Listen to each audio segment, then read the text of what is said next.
Questions without notice. The Leader of the Opposition. Thank you, Mr Speaker. My question is to the Prime Minister. How is it fair that a millionaire will receive a $16,400 tax cut while every other Australian has to pay more tax? The Prime Minister has the call. Yes, thank you, Mr Speaker. How is it fair to sell out low-paid workers at clean event and trade away their penalty rates? How is it fair to promise parents of disabled children that there is a national disability insurance scheme and never fund it? How is it fair to go to an election with a financial plan that involved flinging $16.5 billion of additional deficits and debt on the shoulders of Australians? The Labor Party has no concept of fairness. This is the party that claimed to be in favour of needs-based funding. Oh, so eloquent, Mr Speaker, was the Leader of the Opposition.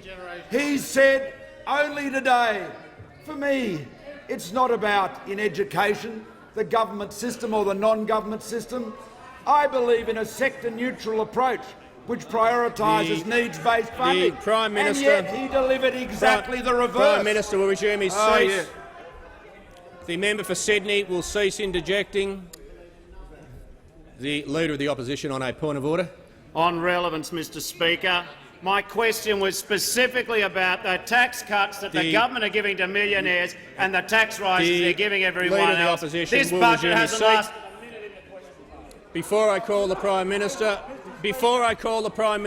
I will address the point of order. Members on both sides will cease interjecting. On the point of order, members will cease interjecting or I'll have to deal with them. I recognise it's the day after the budget and I might have a busy day. The Leader of the Opposition is correct to say it was a very short question, but the Prime Minister is in order when he is referring to the concept of fairness. The Prime Minister has the call. The Manager of Opposition Business. On a point of order, Mr Speaker, the ruling that the member for Corangamite is warned. Mr Speaker, the rulings you've been making to date with respect to questions go to the topic area or policy area that we ask. If we're in a situation now where the adjective or the noun that we use to describe a policy opens up the entirety of government Opposition policy, Business can resume his seat. The Leader of the House will cease interjecting. The Minister for Health is warned. I can't stop members on both sides interjecting on each other, but I tell you what, you're not going to interject on me. I've heard enough of the Manager of Opposition Business's point of order. That's not my intention.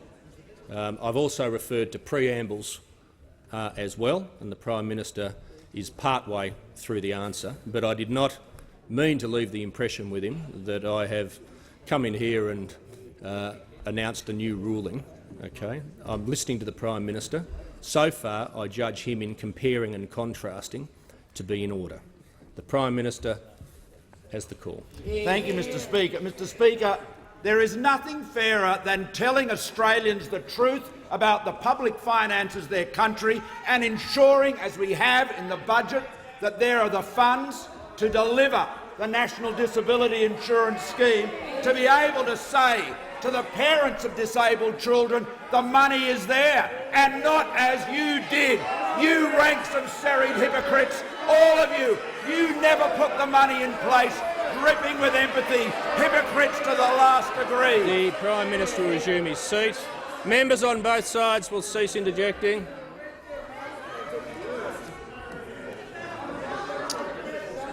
The member for Lingiari is warned.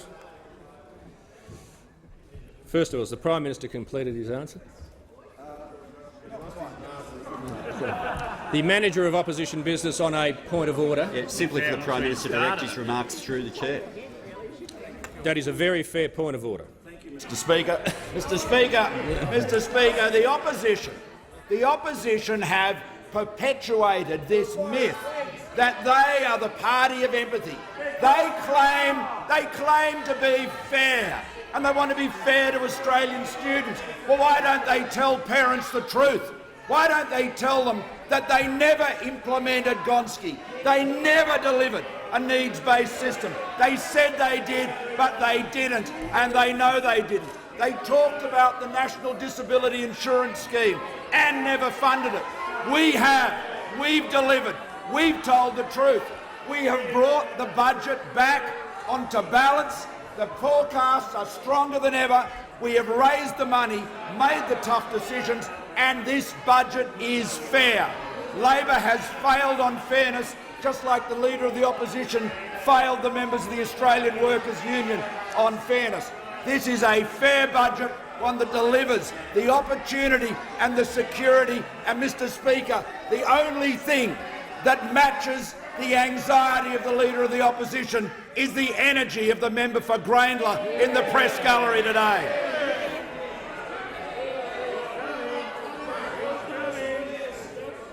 Members on my right are preventing me giving the call for the next question. I call the member for Gilmore. Thank you, Mr. Speaker. My question is to the Prime Minister. Will the Prime Minister update the House on the government's fair and responsible budget and plan for a stronger economy, including in my electorate of Gilmore, because we know it's funded, not unfunded? Thank you. The Prime Minister has the call. Thank you, Mr. Speaker, and I thank the honourable member for her question. Mr. Speaker, the member for Gilmore is a school teacher. She has not only been a school teacher, she has trained school teachers. And she knows that this budget delivers the needs-based funding that Australian schools and Australian students need. The needs-based funding that the Labor Party never delivered. The needs-based funding that David Gonski recommended, and he took David Gonski's name in vain, plastered it up all over the country, and exercised in massive hypocrisy because they never delivered what he recommended. As Ken Boston said, Labor's education policy was a corruption of Gonski's recommendations, no less than that. Now, Mr. Speaker, this budget demonstrates our commitment to securing Australians' future, opportunity, and doing so fairly. We are dealing with the big issues that we confront fairly, so we are fully funding the National Disability Insurance Scheme. We are bringing the budget back into balance so that our children and grandchildren are not burdened with the mountain of debt. We are ensuring that we're making the big nation-building investments in infrastructure, the Inland Rail, $10 billion into rail, the Western Sydney Airport, another $1 billion into rail in Victoria. These are nation-building investments. Snowy Hydro 2.0.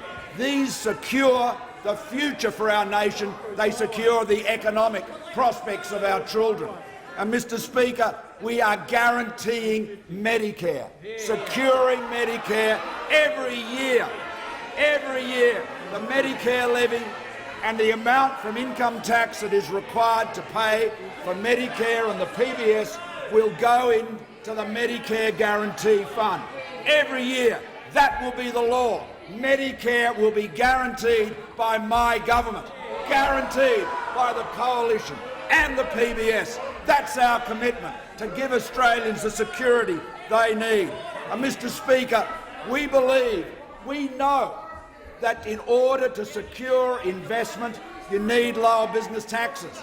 And what we have done is reduce tax on small and medium businesses, and we'll go further to make Australian business competitive.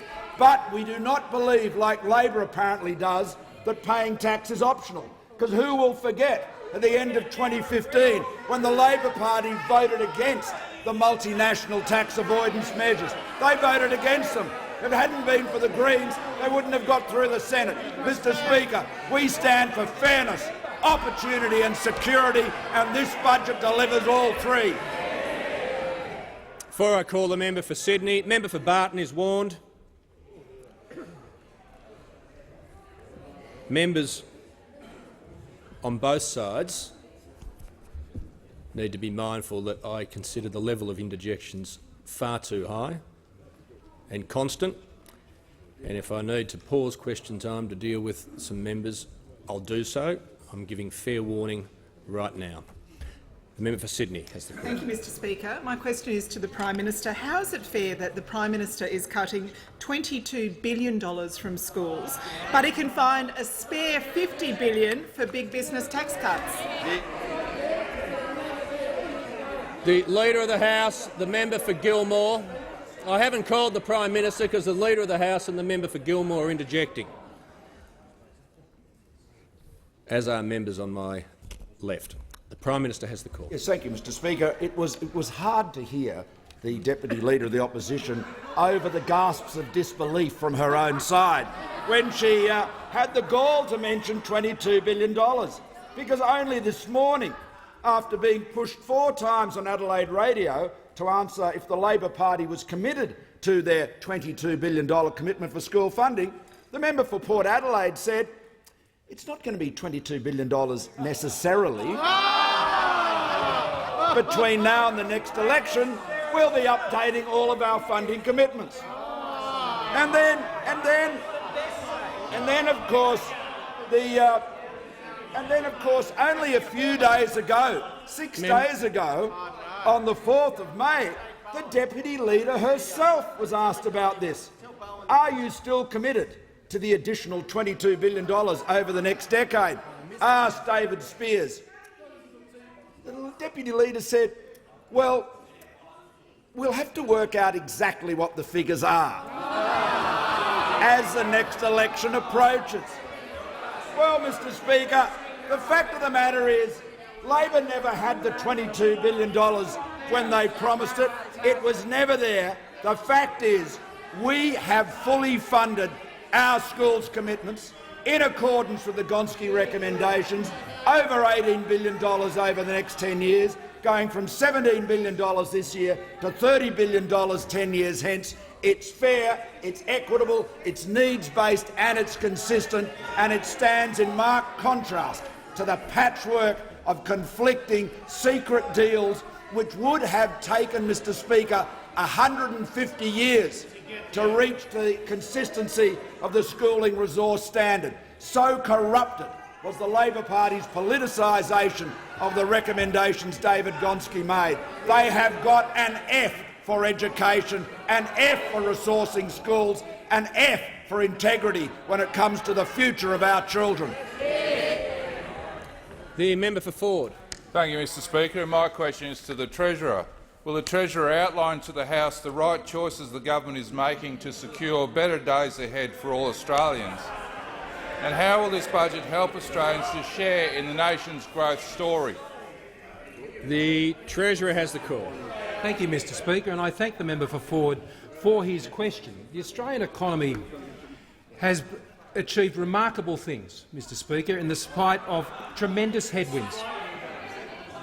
That growth, 25 years of growth, children have grown up 25 years now and they've never known a recession. I think that's something that every single Australian can take some pride in, Mr Speaker.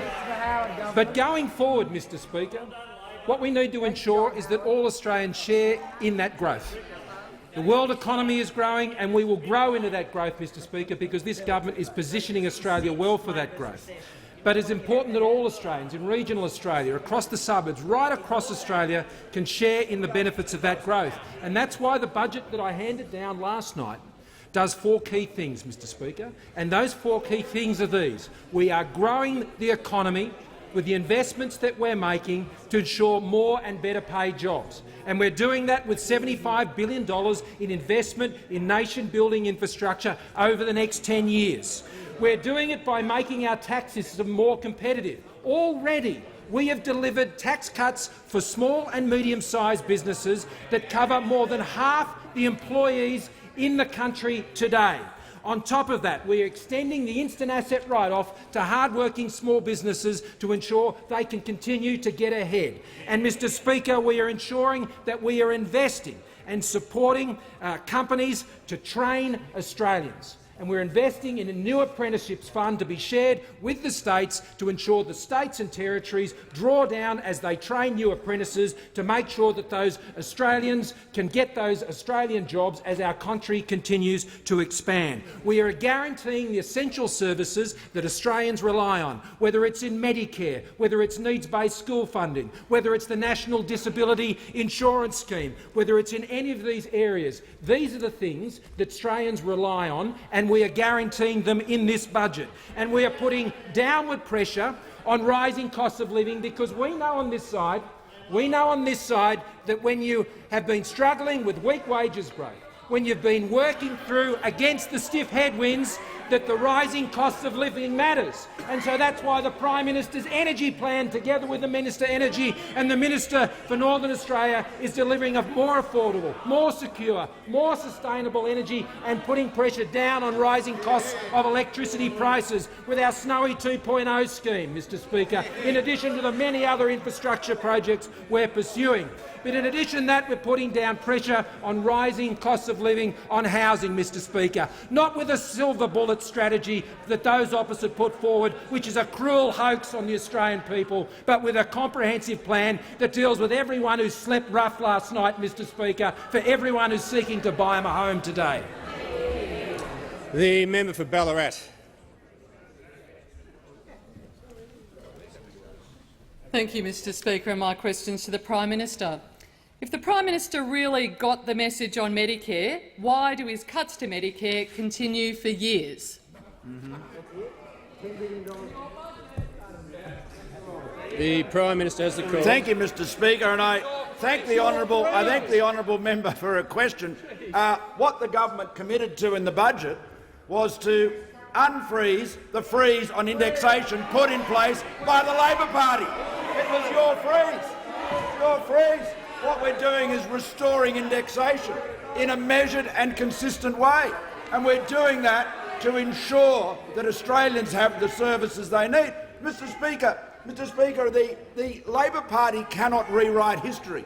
The freeze was imposed by the Labor Party, and we are restoring indexation. And we're doing that with the support of the colleges, with the support of the profession, and I'll ask the Health Minister to add to the way in which he has secured, by careful consultation, the support of the doctors and allied health professionals to get for this important reform.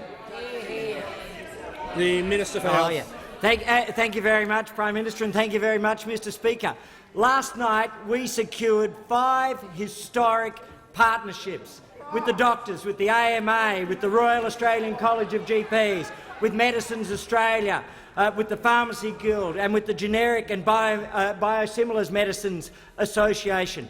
5 fundamental partnerships delivered in writing, which delivered reform and allowed us to reinvest in the system. $10 billion of reinvestment in our health system. His seat. The member for Ballarat on a point of order. Is he going to resume his seat? Yeah, the Minister for Health will resume his seat. If the minister is going to be relevant, he needs to explain the billions of dollars of savings in the budget that he's banking on. I haven't called either of you. You can both go outside and have a chat if you feel like it. Let's just go. I've asked the Minister for Health to resume his seat a number of times. The member for Ballarat can resume her seat.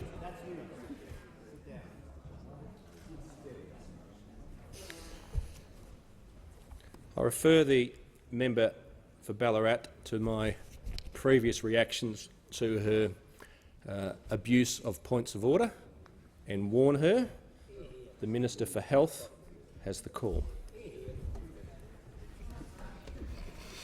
Thank you very much, Mr Speaker. Labor introduced the Medicare indexation freeze, and we're removing it. We are investing in Medicare. We are guaranteeing Medicare. We're putting $1 billion of additional expenditure into removing Labor's indexation freeze. We're putting $2.4 billion into Medicare overall. We're putting $10 billion into the health system, and here's what the AMA said. Farewell freeze. Government wins back goodwill with positive health measures. Lifting the Medicare rebate freeze is overdue, but we welcome it. Michael Gannon, the RACGP, the College of General Practitioners, lifting of the freeze is exactly what the RACGP's campaign was aiming for. We've struck partnerships with the profession. We've delivered reform, we've delivered reinvestment, and we have guaranteed Medicare in law. And these agreements will mean better access for patients, lower cost for patients, and better access for medicines for patients. That's what people who really believe in Medicare do. At the end of the day, the Medi-friends are on this side and the Medi-frauds are on that side. The Minister for Health will resume his seat. Just before I call the member for Mayo, I inform the House we have present in the gallery this afternoon the Ambassador for Cuba, His Excellency Mr Jose Montano. On behalf of the House, I extend a very warm welcome to you. The member for Mayo. Thank you, Mr Speaker. Mr Speaker, my questions to the Prime Minister. In last night's budget speech, the Treasurer announced $75 billion for national road infrastructure and financing, but only $3.1 billion of this money was earmarked for South Australia. Based on our population, an equitable share for South Australia would have seen us receive over $5 billion. Given South Australia is being shortchanged in national building infrastructure, with the federal government at least guarantee that Australian steel will be used as national infrastructure. Member for Mayo will resume her seat. Members on my right will cease interjecting. I'm unable to hear the member for Mayo in the last 10 or 15 seconds. I'm going to ask her to repeat her question from the beginning.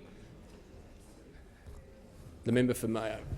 Thank you, Mr Speaker. In last night's budget speech, the Treasurer announced $75 billion for nation-building infrastructure and financing, but only $3.1 billion of this money was earmarked for South Australia.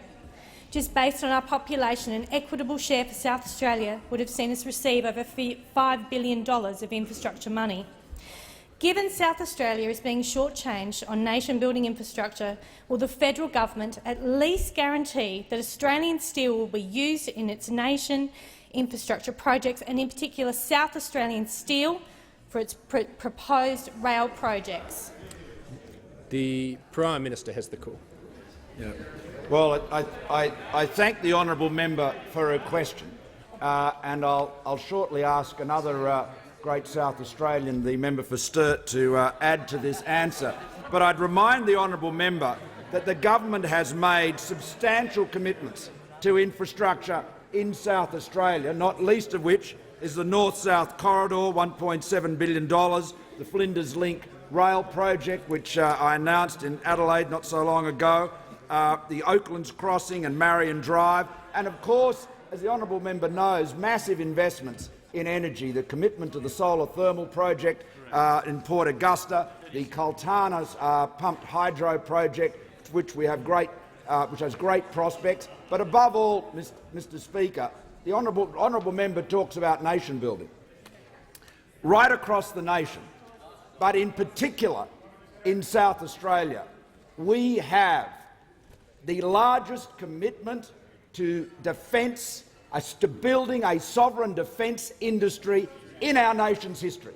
We are building the largest commitment to sovereign shipbuilding capability in Australia, and the bulk of that construction is in the honourable member's state of South Australia. And I'll ask the Minister for Defence Industry to enlarge on this, because this is vital, building substantial infrastructure at Osborne, delivering jobs and investment in her state.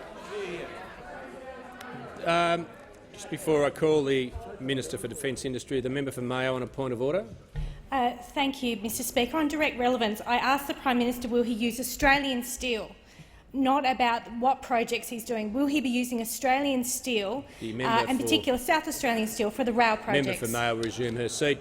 As the member is aware, the Prime Minister's addressed part of her question, and he's asked the Minister for Defence Industry to address the question. The Minister for Defence Industry has the call. Thank you, Mr Speaker, and I'm happy to answer the member for Mayo's question about Australian steel, because in fact one of the key commitments of the announcements around naval shipbuilding, 9 frigates, 12 offshore patrol vessels, 12 submarines, 21 Pacific patrol vessels, was that we would use Australian steel, creating Australian jobs here in Australia.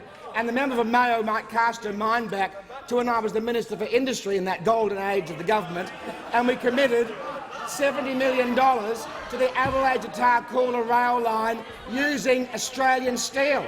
And in fact, just recently, the Carmichael mine in North Queensland announced that if the mine goes ahead, there'll be 800 kilometres of Australian steel railways from Arium in our great state.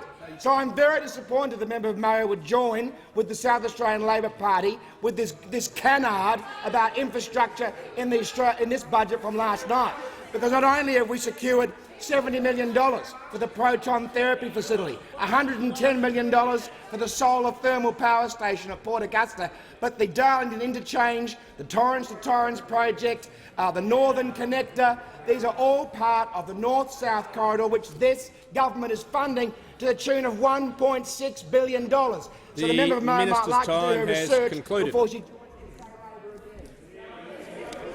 The member for Dawson. Well, thank you, Mr Speaker. My question is to the Treasurer. Will the Treasurer outline to the House the right choices the government is making to put downward pressure on housing affordability and helping those saving to buy their first home? The Treasurer has the call. Thank you, Mr Speaker, and I thank the member for Dawson for his question. Members of this House will know that if someone has a roof over their head, then that makes all of life's other challenges easier to deal with. And that starts, Mr Speaker, with the commitment we made last night to make sure that the funding that is provided for homelessness to the states has been made permanent by this government. The National Partnership Agreement Against Homelessness, which was a temporary arrangement which was put in place by the previous government, supported by this government, has now been made permanent with some $375 million to support putting a roof over people's head who have been sleeping rough, Mr Speaker. Now, it doesn't matter if you live in Sydney or you live in Darwin or you live in Hobart or you live in North Queensland, Mr Speaker. That is funding that supports community organisations to deal with the issues of homelessness that are occurring too often around our country.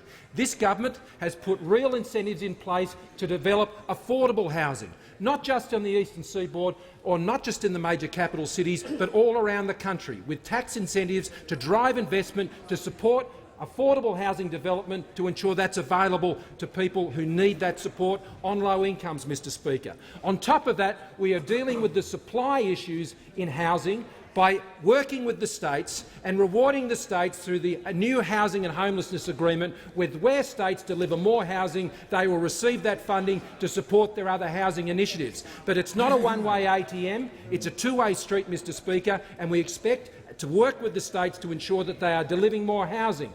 In housing supply on Commonwealth land, we are opening up the Commonwealth Land Bank, and we're starting with the Maribyrnong site, which will see 6,000 homes built in Melbourne, Mr Speaker. On top of that, we're investing in infrastructure with the Geelong to Warren Pines line, Mr Speaker, which ensures that places like Geelong are able to connect with Melbourne, and that means people in Geelong can access affordable housing by moving there and still being able to get into the CBD, Mr Speaker. And that's what you do with infrastructure to support housing. But we're helping first home buyers as well, Mr Speaker. What we're doing with our First Home Super Savers scheme, Mr Speaker, is to enable people who are saving for their home to get there 30% faster by ensuring they can take from their income. Before they pay tax, they can put it in their superannuation account and they can use their own savings, not their compulsory super savings, their own savings that they'd otherwise put in a bank account, and they can build their deposit 30% faster, more simply, Mr Speaker, which will ensure that those young families trying to get into their homes, or even people later in life in their 50s, because it's not restricted to those under 40. Anyone saving to put in place a deposit for their first home will get there 30% faster, Mr Speaker, or thereabouts, because of the decisions that this government is making to secure better days ahead. The Leader of the Opposition. Thanks, Mr Speaker. My question is to the Treasurer. Will the Treasurer please advise what figure gross debt is projected to peak at in his budget? The Treasurer has the call. Mr Speaker, the gross debt position in 2021 will be $606 billion over the budget and the forward estimates. That's what is in the budget, Mr Speaker. And as accordingly, with the debt limit, which is put in place by the Treasurer, the Treasurer will resume his seat. Yes, I'm going to. Members on my right will cease interjecting. The member for Corangamite's already been warned. I'm going to give the Leader of the Opposition the call. I've been listening very closely, and the Treasurer is directly answering the question. The Leader of the Opposition, far be it from me to order, disagree with you, Mr Speaker. It's a point of relevance. I asked, what is the figure that gross debt will peak at? Peak. The Leader of the Opposition resume his seat. The Treasurer has the call. Thank you, Mr Speaker. The budget is the budget for the budget and the forward estimates period. That's what the Leader of the Opposition asked me, and the answer is $606 billion. Look it up. It's in the budget papers. Knock yourself out. Now, Mr Speaker, I can also inform him that gross debt peaks as a percentage of GDP at 30.7% in 2018-19. That's what it says in the budget, Mr Speaker. But I'll tell you something else about debt, Mr Speaker. What this government has done by constraining expenditure is we have lowered the rate of growth in debt by 2/3 from what those opposite, less to those on this side of the House. What we've done is we've taken a growth rate in expenditure under the spend everything policies of those opposite at over 3.5%, and we've got that down to 2% and under, Mr Speaker. Those opposite used to say that we will keep expenditure below 2% growth, but they never achieved it, Mr Speaker. It went to over 3.5%. But under our budget, Mr Speaker, we got it below 2%, and we continue to keep it there, and we continue to have a projected balance in 2021. But the other thing we've done in this budget, Mr Speaker, is ensured that in 2018-19,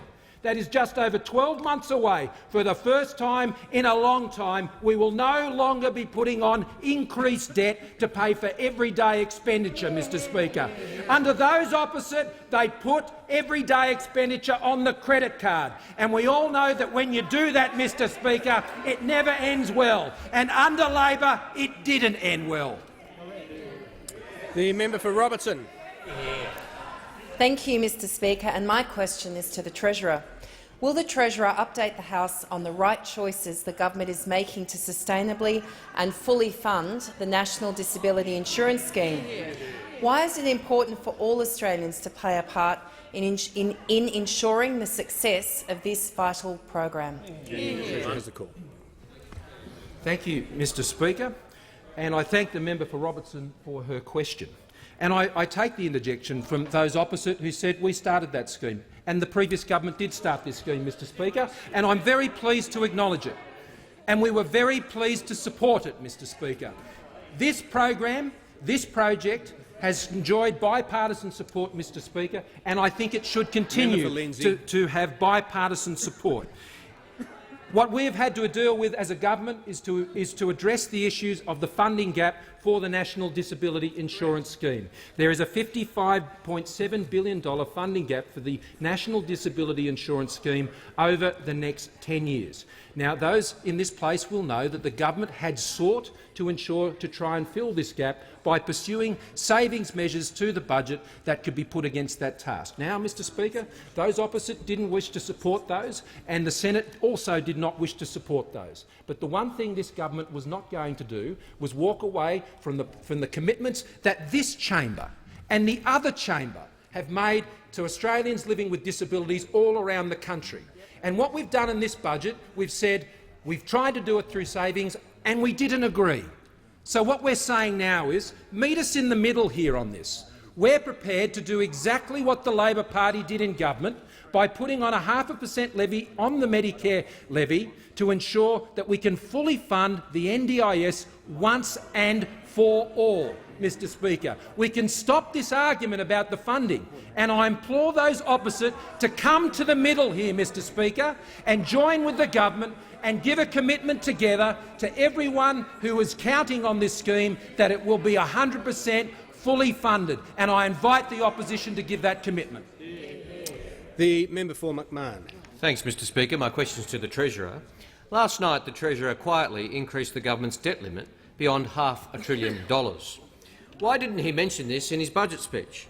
How can it be that taking the national credit card beyond $500 billion didn't rate a mention? Can the Treasurer now reveal to the House what his new debt limit actually is? The Treasurer has the call. Thank you, Mr. Speaker. It's $600 billion. It's $600 billion, Mr. Speaker.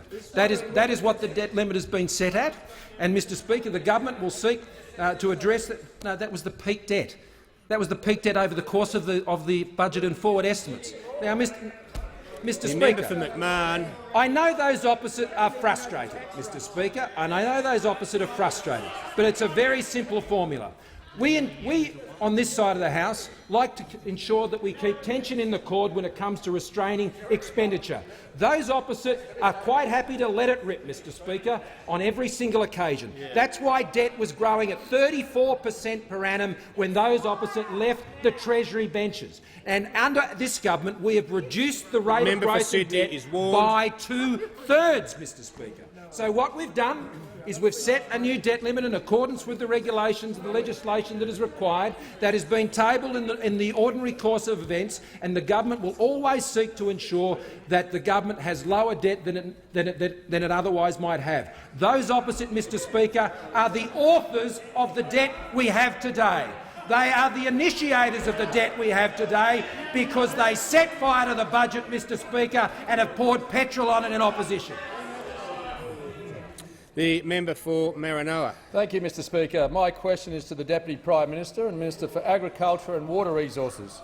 Will the Deputy Prime Minister outline to the House the right choices the government has made to ensure the agriculture sector benefits from the measures announced in the budget, particularly for the communities in my electorate of Maranoa?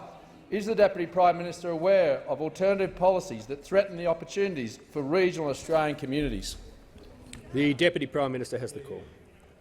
Well, Mr. Speaker, I thank the honourable member for his question and note the substantial investment by reason of this budget that will happen in Maranoa, most substantially, of course, the Inland Rail. The Inland Rail, which is a nation-building project, to create a corridor of commerce from Melbourne up to Brisbane. I know the people at Gundawindi, when we were there the other day, are looking forward to the capacity to be part of the connectivity they will have to Melbourne, to Sydney, to Brisbane, and the wealth that also therefore gives them the capacity also to connect to markets overseas. And this is something that so many people have talked about, but we're actually delivering on.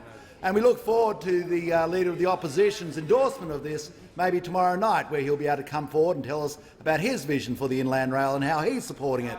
So it's going to be a great project for the Maranoa, and of course the Maranoa deserves these sort of projects, and that's why we also support the 35 new and upgraded mobile phone towers in places such as Moonee, in Hannaford, at Wando Road, in the Western, and also into the Western Downs. And I know we have some people in the gallery here today from the Western Downs. We also support the $2.5 million to replace the Lemon Tree, Bostock and Charlies Creek bridges, which are very important for the people in Maranoa. The $35.6 million for roads recovery across the fords in the seat of Maranoa. And I know that after the Waltzing Matilda Centre burnt down in Winton, we put $8 million on the table to make sure that gets up and running again.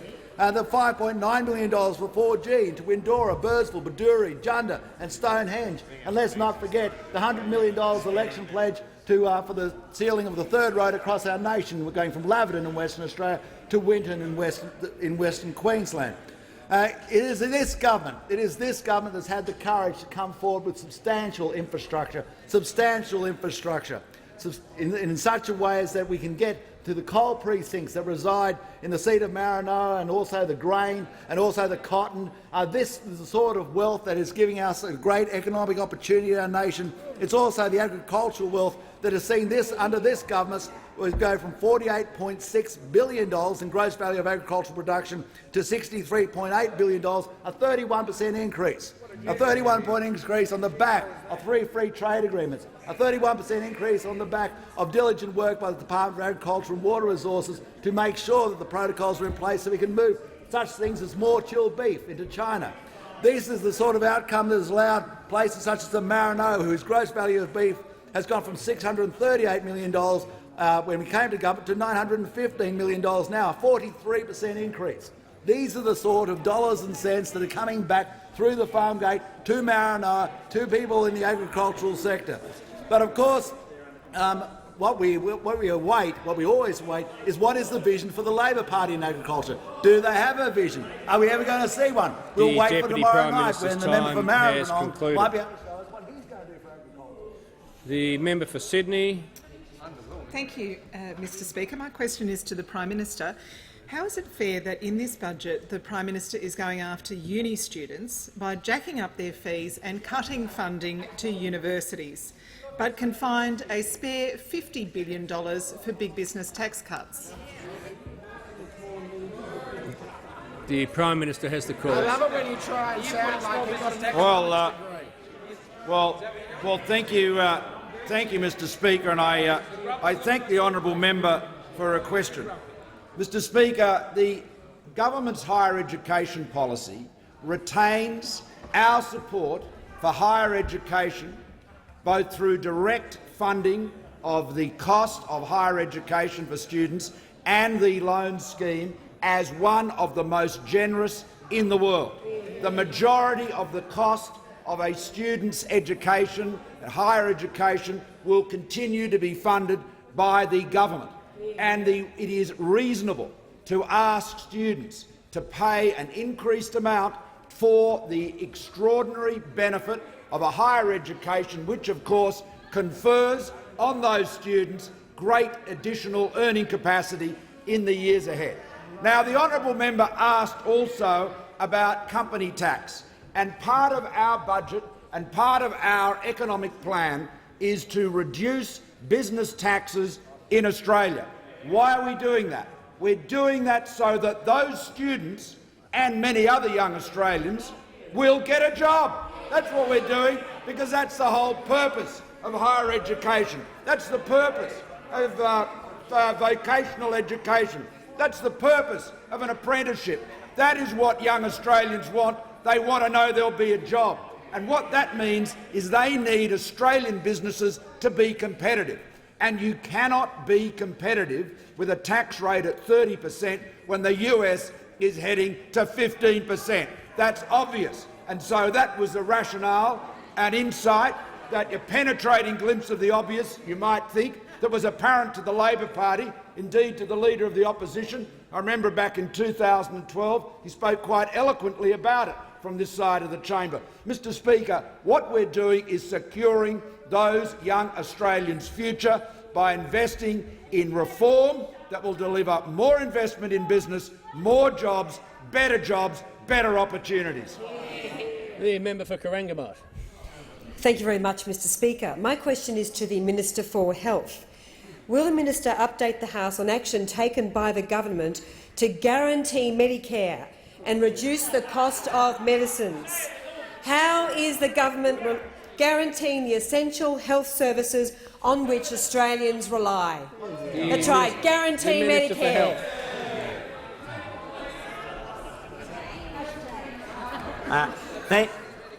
Minister for Health has a call. Thank you very much, Mr Speaker, and I want to thank the member for Corangamite, who, along with all members on our side of the House, is committed to not just guaranteeing Medicare but to delivering better access and lower prices for medicines, as opposed to all of the members on that side who are committed to taking the long handle to private health insurance. Labor hates private health insurance.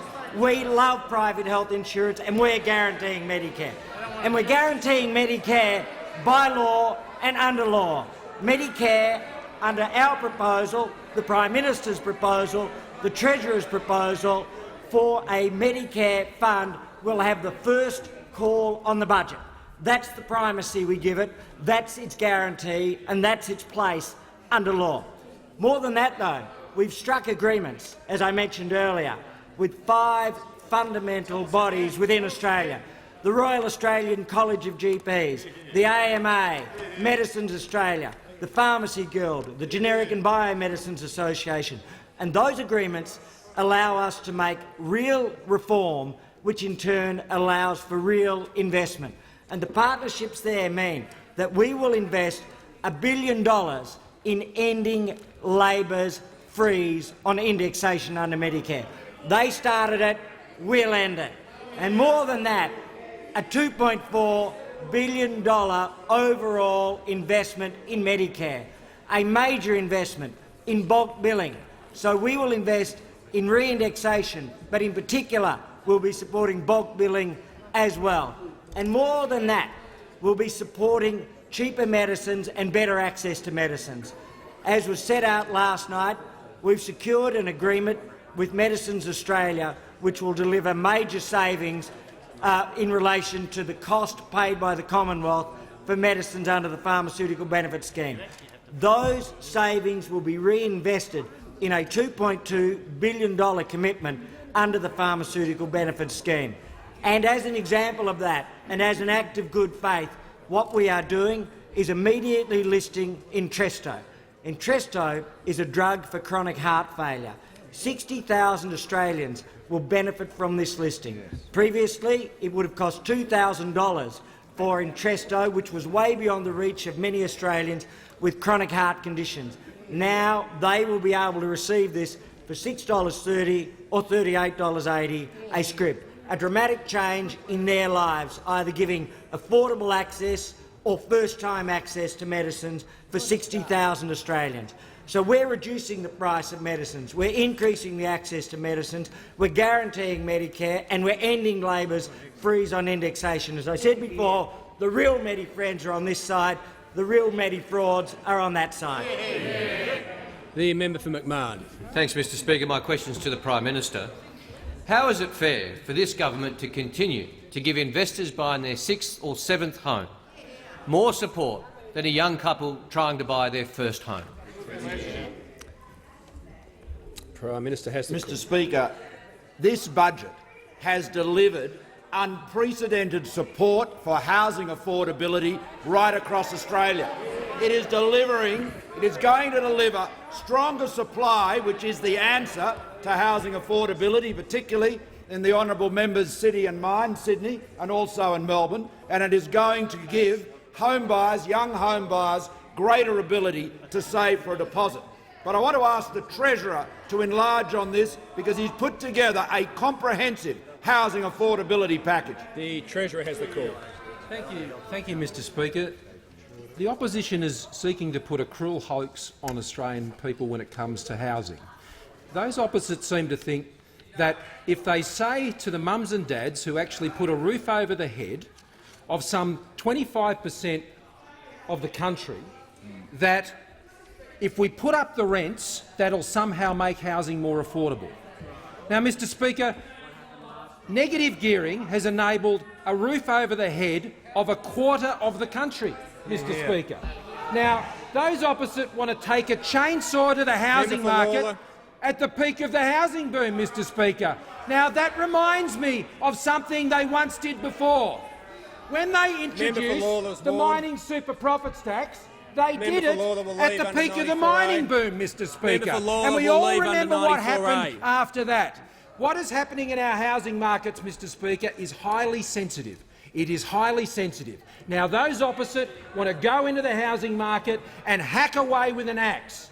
And what that potentially does to the housing market and the broader economic shock that can cause across the economy will cost jobs, it'll hurt Australians and their futures and their incomes. What we have done is put a calibrated package together by using the regulators to ensure the regulators can go in with their changes to borrowing requirements, which means we can ease the pressure on the top part of that market with investors. We are reintroducing the cap on foreign investment in residential development, which the Shadow Treasurer lifted, Mr Speaker, when he had the opportunity to do something about this. So we're putting in place the caps that they took off, and we're ensuring that foreign investors also don't get the capital gains tax concession for their principal residence, Mr Speaker. So we are using the tax system, we are using the regulatory controls that are available to us to put downward pressure on those investors and that investment pressure in the market. Those opposite want to take to the housing market with an absolute axe. It's irresponsible and it has grave economic consequences for every Australian. The member for Bowman. Yeah, thanks, Speaker. Question for the Minister for Social Services. Will the minister update the House on the government's reforms to create a fairer welfare system that supports people into work? The Minister for Social Services. Mr Speaker, I thank the member for his question and acknowledge that he has a deep interest and has done much research into this area. Last night's budget contains a range of amendments to Australia's welfare system. What we are seeking to do is make the system simpler. We are looking to consolidate 7 working age payments into one to simplify the system. We are looking to redraft the mutual obligation rules so that there is a consistent system of participation. We want to make the system of mutual obligation fairer, remove inconsistencies, get rid of gaps inside the system that create passive welfare dependence. We are also looking to completely redesign the entire system of compliance to ensure that we have a compliance system that is clear, that is understandable, that ensures that we're helping the people that need help, and it ensures that those people who are not doing the right thing and who are gaming the system are not able to continually game the system. And the reason that we would hope that members opposite might remain at least a little open-minded to some of the propositions with respect to this system of welfare reform is that there are very deep issues and problems in the system that need fixing. Looking briefly at compliance, Mr Speaker, there are about 100,000 people who persistently fail to comply with the basic requirements of mutual obligation. We think about half of those are people who genuinely need help, and we need to identify them sooner. The other half are persistently failing to comply without any real penalties being instituted in the system. Due to the good research of the Minister for Human Services, we can say that we have been unable to find a single person last year who suffered a financial penalty for a failure in job search. Not a single person. 7,000 job seekers, Mr Speaker, went through a 2-week pay series, consistently failing to engaged on the last day and got back pay. 3,100 of that group did it 6 times in a year. It may surprise some members opposite, indeed it may surprise many Australians to know that the mutual obligations that are placed on you in your 20s are completely different from the mutual obligations that are placed on you in your 30s. 50 hours a week activity in your 20s, 30 hours a week in your 30s. It may surprise all of us here that there is nothing in the system that requires a 55-year-old Australian to actually search for work when they are receiving Newstart. These are the things that we propose should be fixed, and we want to fix them by redrafting the system, but also with very substantial investment. $47 million will be spent reactivating people, $263 million will be spent in helping young parents engage in the workplace. The minister's time has concluded. Member for Barton, the Leader of the Opposition. Thanks, Mr Speaker. My question is to the Prime Minister. What is the punishment for the big banks if they pass on his new tax to customers? And is that the point when he will finally see sense and set up the Royal Commission of the banks that the Australian people are asking him to do? The Prime Minister has the call. Mr Speaker, at this rate, the Leader of the Opposition seems to be competing to become the pin-up boy for the barristers rather than Prime Minister of Australia. I mean, a Royal Commission into the banks. What is a Royal Commission into the banks going to tell us that we don't know? What recommendations is it going to make that we have not implemented? We know what's wrong with the banks. On my left. We know what's gone wrong, and what we are delivering is one major reform after another. Customers and small business who have been let down will have a one-stop shop, a financial complaints authority to go to where they can get their matters resolved. Bank executives who do the wrong thing will be out. The level of regulation over their bonuses will be such that they won't be able to get all of their pay in one hit.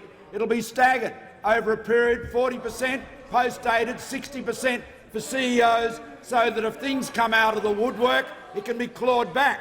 What we are doing is taking the recommendations that have been made over many inquiries and many reviews, and we know need to be acted on now. What the Leader of the Opposition is doing, in his gutlessness and in his pathetic populism, is promising years and years of lawyers. Lawyers, honestly, Mr Speaker, it's as though this was a great idea the member for Isaacs gave him.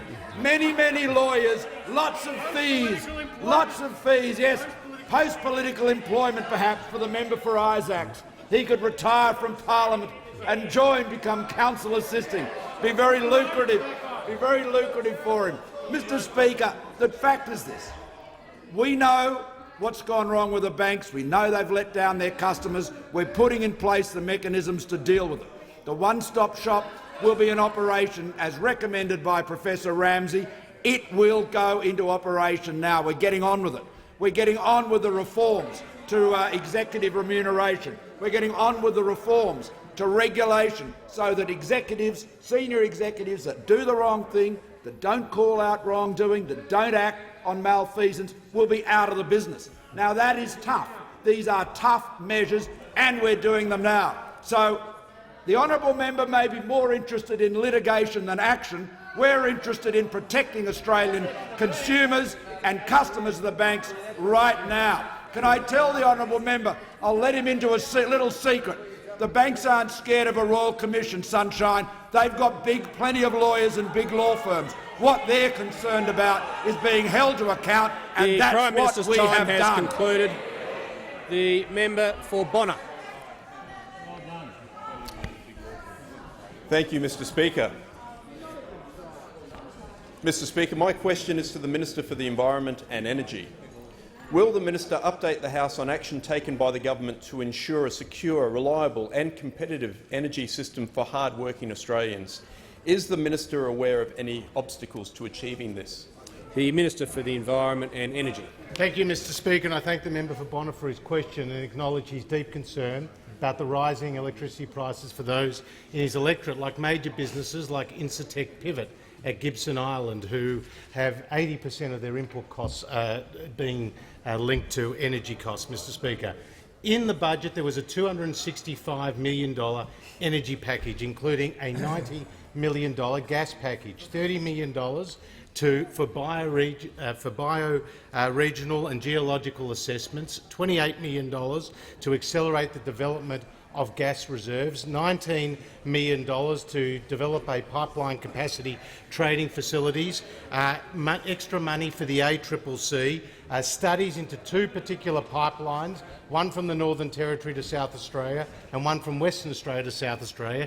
Indeed, South Australia was a big winner, because the South Australian government will get an extra $36 million for energy security infrastructure, $110 million for a solar thermal project at Port Augusta, Mr Speaker, and of course there was the Snowy Hydro announcement by the Prime Minister, our willingness to take a greater share of that nation-building project, Mr Speaker. So no wonder the budget measures that we announced last night were welcomed by Energy Networks Australia, who said, "We welcome government support for many measures to keep the lights on." The Clean Energy Council, a sensible package of initiatives worth $265 million to facilitate the transition of the energy sector, and support from the Minerals Council, APIA and others, Mr Speaker. So therefore I was quite quite perplexed to see tweets go out from the member for Port Adelaide and from the member for Melbourne minutes after the Treasurer's speech saying there was nothing in the budget for energy, nothing in the budget for renewables, nothing in the budget for climate change,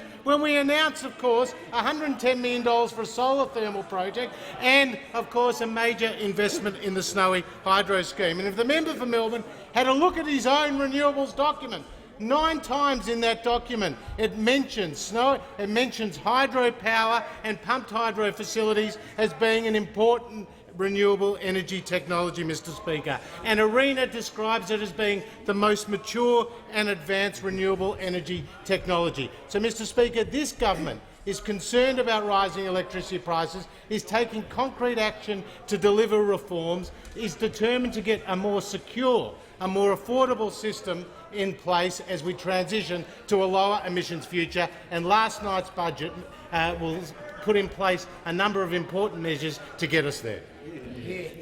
The member for Grayndler. Member for Grayndler has the call. Members on my right.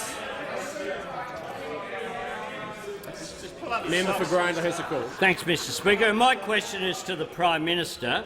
Does last night's budget confirm that in this financial year federal infrastructure funding has been cut by $1.6 billion to $7.6 and will continue to fall to $4.2 billion by 2021? Is this why the peak industry body Infrastructure Partnerships Australia have said the budget cuts real budgeted capital funding to its lowest level in more than a decade, using a mix of underspend, reprofiling and narrative to cover this substantial drop in real capital expenditure? The member's time has concluded. The Prime Minister. Mr Speaker, the member for Grayndler has sprung out of the benches there, full of vigour. He's been re-energised, and I don't think it's the infrastructure section in the budget papers that's done that. He knows that we're getting on with the big infrastructure projects Australia needs. He didn't make the decision to build the Western Sydney Airport. Oh no, that was taken by the Abbott government, continued by the Turnbull government, and we're going to build it. We're actually going to build it. Not talking about it, not arguing with colleagues in the party room about it. We're building it, and we're going to build the Inland Rail. We are committing $75 billion of infrastructure funding across 10 years. We're doing that, and there is more to come. There is more to come. We look forward to being able to reach agreement with New South Wales and Victoria to acquire their shares in Snowy Hydro, and that will release billions of dollars for priority infrastructure in both states. We are building the infrastructure future generations need to drive the economic growth and the opportunities they deserve. And the honourable member knows that his side of politics failed on infrastructure. They failed on the airport, they failed on rail, they failed again and again. We're building, we're growing, we're developing the infrastructure Australia needs. The member for Tangney. Thank you, Mr Speaker. My question is to the Minister for Immigration and Border Protection.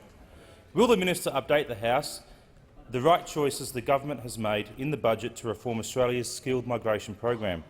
How is the government supporting Australian jobs and Australian skills? And is the minister aware of any alternate approach?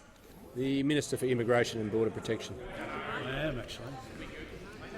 Thank you very much, Mr Speaker. And I thank the honourable member for his question and his great interest in making sure that young Australians, particularly West Australians, are able to get apprenticeships and go into jobs, because we know that that provides them with a greater future. Now, in this budget, Mr Speaker, we confirmed the abolition of the 457 visa program, Labor's dodgy 457 visa program that saw rorts from the West Coast to the East Coast. And the reality was, Mr Speaker, that when the Leader of the Opposition was the Employment Minister in the Rudd-Gillard-Rudd years, he added 40,000 workers under the 457 visa program who came into our country to take jobs that should have been directed to young Australians, to Australians who had found themselves made redundant toward the end of their working career. Whatever the case may have been, those jobs were given by the Leader of the Opposition in his then capacity as Employment Minister to people who came from overseas. Now, we have tidied the program up, but in the budget last night, Mr Speaker, we went further and we announced the introduction of the Skilling Australians Fund levy, which will be $1,200 for each applicant under the new arrangement, and that's for small businesses, $1,200, $1,800 for big businesses, and it will raise in total about a $1.5 billion fund. Now, the important thing, Mr Speaker, is what are we going to do with this money? We're going to put it into apprenticeships. 300,000 apprentices will receive assistance under this fund.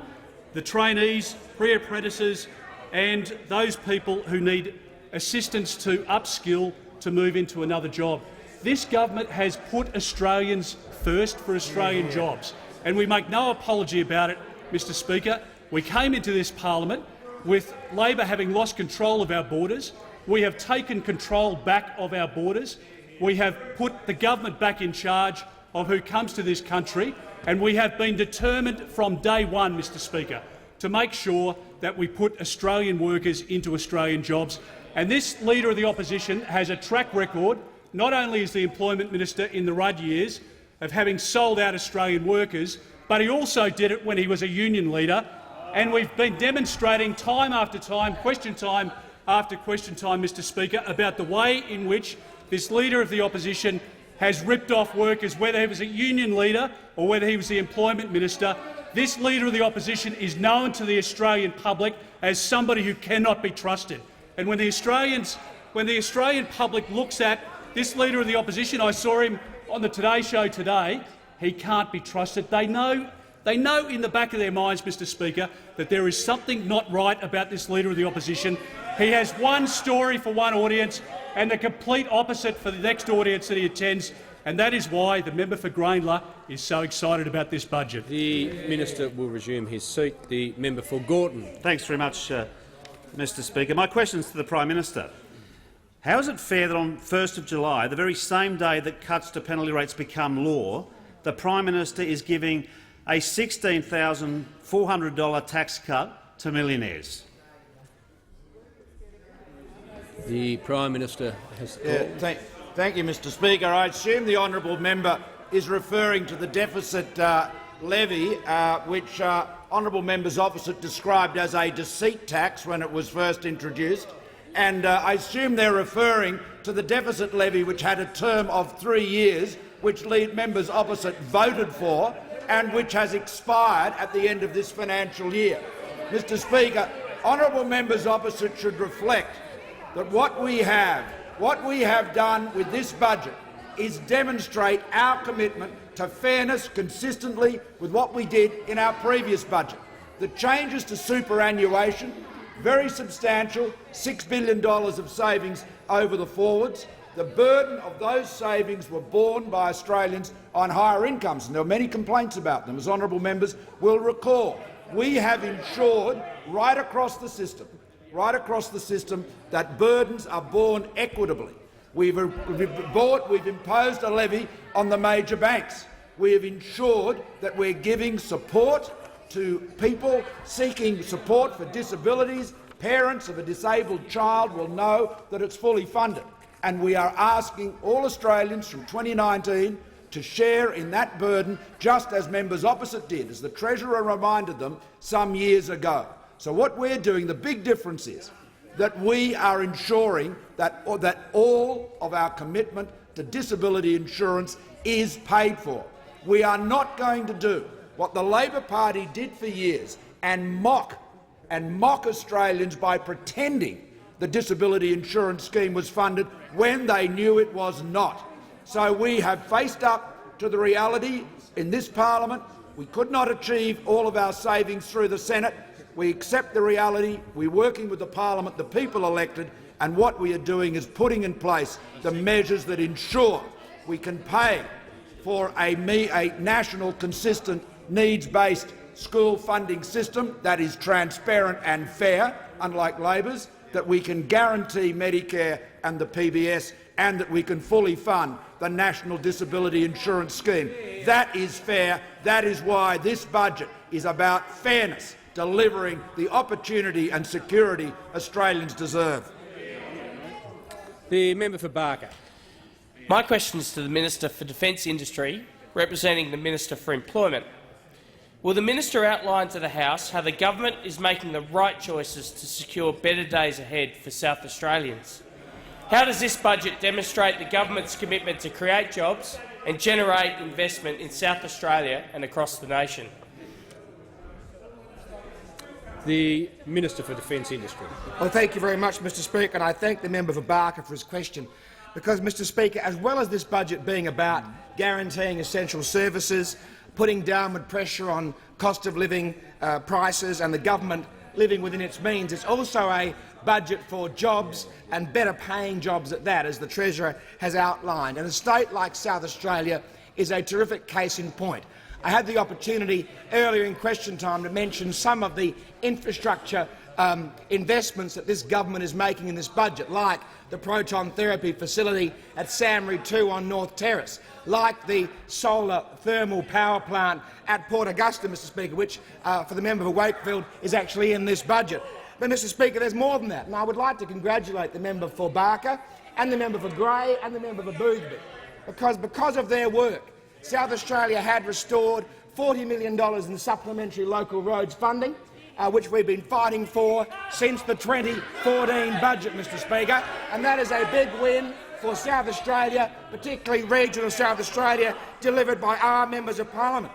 We've also got the $100 million for advanced manufacturing for Victoria and South Australia, which builds on the last advanced manufacturing package of a couple of years ago, to keep that transition from the automotive industry to other industries and export markets going that has been going so successfully.